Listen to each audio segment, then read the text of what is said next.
ഞങ്ങൾ വന്നപ്പോൾ ഗേറ്റ് തുറന്നാണ് കിടന്നത്. ഞാൻ ഒന്ന് വണ്ടി ഒതുക്കിയിട്ട് തിരിഞ്ഞപ്പോൾ തന്നെ ഗേറ്റ് അങ്ങ് ക്ലോസ് ചെയ്ത് കഴിഞ്ഞു. ഇനി ഞാൻ കൊണ്ടാക്കിയോണ്ടാണെന്ന് അറിഞ്ഞൂടാ, ഇന്നും ഗേറ്റ് അടച്ചു. ഇതിപ്പോൾ സ്ഥിരം പരിപാടിയാണ്. ഒരു മിനിറ്റെങ്കിലും ലേറ്റ് ആവാതെ അവൾ ക്ലാസ്സിൽ കയറത്തില്ല. കൊച്ചിനെ കൊണ്ടാക്കിയിട്ട് വിഷന്ന് വല്ലെന്നാണ് ഓടി വീട്ടിലോട്ട് വന്നത്. അമ്മയ്ക്ക് കാലിൽ പ്ലാസ്റ്റർ ഇട്ടിക്കുന്നതുകൊണ്ട് അനിയത്തിയാണ് വീട്ടിൽ ഇന്ന് രാവിലെ ബ്രേക്ക്ഫാസ്റ്റ് ഉണ്ടാക്കിയത്. അത് ഈ ബ്രേക്ക്ഫാസ്റ്റിൽ കാണാനും ഉണ്ട്. കണ്ണുള്ളപ്പോൾ കണ്ണിൻ്റെ വില അറിഞ്ഞൂടാന്ന് പറയുന്നത് എന്തുകൊണ്ടാണെന്ന് ഇപ്പോഴാണ് മനസ്സിലായത്.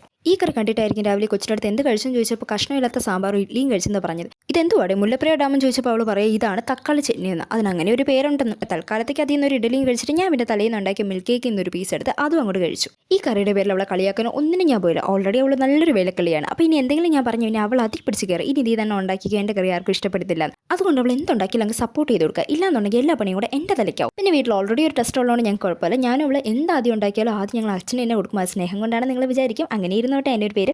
അച്ഛന് പ്രത്യേകിച്ച് കുഴപ്പമില്ല. പിന്നെ അത് കഴിക്കുകയും ചെയ്യും. പിന്നെ അച്ഛനാണെങ്കിൽ എന്ത് കലക്കി കൊടുത്താലും കൊള്ളാം എന്നൊരു വാക്ക് മാത്രമേ പറയുള്ളൂ. അങ്ങനെ തന്നെ പിന്നെ മുരിങ്ങയില തോരനൊക്കെ വെച്ചു. അതിനുശേഷം എനിക്ക് ഏറ്റവും ഇഷ്ടപ്പെട്ട രസമാണ് ഉണ്ടാക്കിയത്. ഞാൻ രസം ഉണ്ടാക്കുന്നത് ഇങ്ങനെയാണ്. നിങ്ങളും ഇങ്ങനെയാണ് ഉണ്ടാക്കുന്നതെന്ന് കമൻറ്റ് അറിഞ്ഞു. ഇഞ്ചി, വെളുത്തുള്ളി, പച്ചമുളക്, ചെറിയുള്ളി, തക്കാളി, മല്ലിയില, ജീരകം ഇതെല്ലാം കൂടെ നന്നായിട്ട് നല്ല പേസ്റ്റായിട്ട് അരച്ചെടുക്കണം.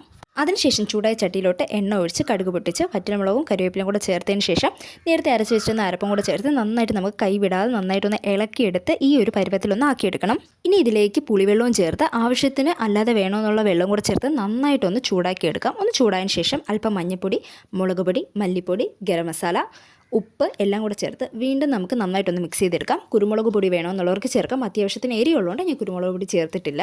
ഇനി വീണ്ടും പഴയ പരിപാടി. ഒന്ന് മിക്സ് ചെയ്തതിന് ശേഷം ആവശ്യത്തിനുള്ള കായപ്പൊടിയും കൂടെ ചേർത്ത് വീണ്ടും നന്നായിട്ടൊന്ന് തിള പറഞ്ഞ വരെ വെയിറ്റ് ചെയ്യണം. ഞാൻ അത്യാവശ്യം നല്ല കായപ്പൊടി ചേർക്കും. രസമായിട്ട് തന്നെ കുറച്ചും കൂടെ ടേസ്റ്റ് കൂടുതലായിരിക്കും. ഒന്ന് മിക്സ് ചെയ്തതിന് ശേഷം തിള വന്നതിന് ശേഷം ആവശ്യത്തിനുള്ള മല്ലിയിലയും കൂടെ കുനുകുനാന്ന് അങ്ങോട്ട് അരിഞ്ഞിട്ട് നമ്മുടെ രസം ഇവിടെ റെഡി ആയിട്ടുണ്ട്. അങ്ങനെ ഇന്ന് നോൺ വെജ് ഒന്നും ഇല്ലാത്ത വെജിറ്റേറിയൻ മാത്രമുള്ള ഒരു ഉച്ചയോടും കൂടെ കഴിച്ചു. അപ്പോൾ ഇന്നത്തെ വീഡിയോ ഇത്രയേ ഉള്ളൂ. വീഡിയോ ഇഷ്ടപ്പെട്ടാൽ ലൈക്ക് ചെയ്യാനും ചാനൽ സബ്സ്ക്രൈബ് ചെയ്യാനും മറക്കരുത്. നെക്സ്റ്റ് വീഡിയോ ആയിട്ട് വരുന്നവരെ ബൈ.